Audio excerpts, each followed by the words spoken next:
What is effective and what is not effective for policies on health warnings?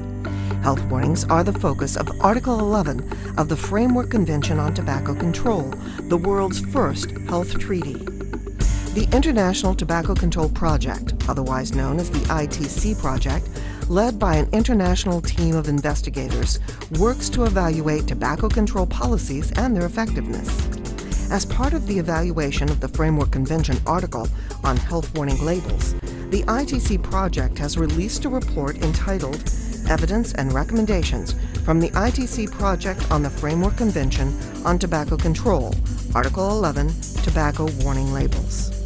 ITC investigator Dr. Michael Cummings from the Roswell Park Cancer Institute spoke with co-investigators about the report.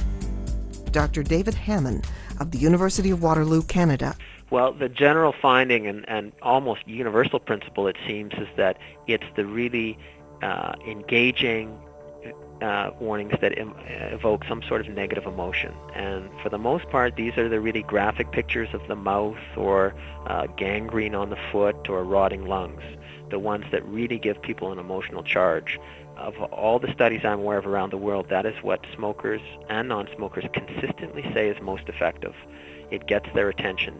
In fact, smokers in Canada still avoid the warnings with the mouth on it. There are other warnings that work well among certain subpopulations.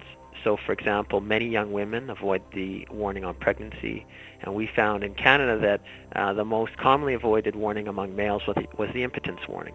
They tell us in focus groups that, well, they may not necessarily believe it, but they don't want to see their girlfriend or another woman want to be seen holding this pack that associates them with impotence. Yeah. So maybe that's why the Marlboro Man was always by himself.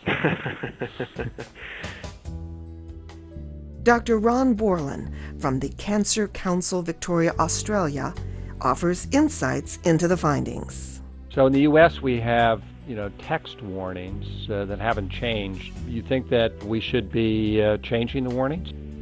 Absolutely.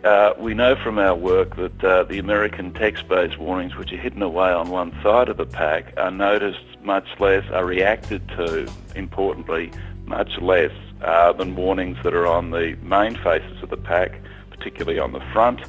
And as I said before, if they're made even larger and more graphic, they will get much stronger responses. So if the US is serious about trying to discourage smoking, it really has no alternative but to go for stronger warnings.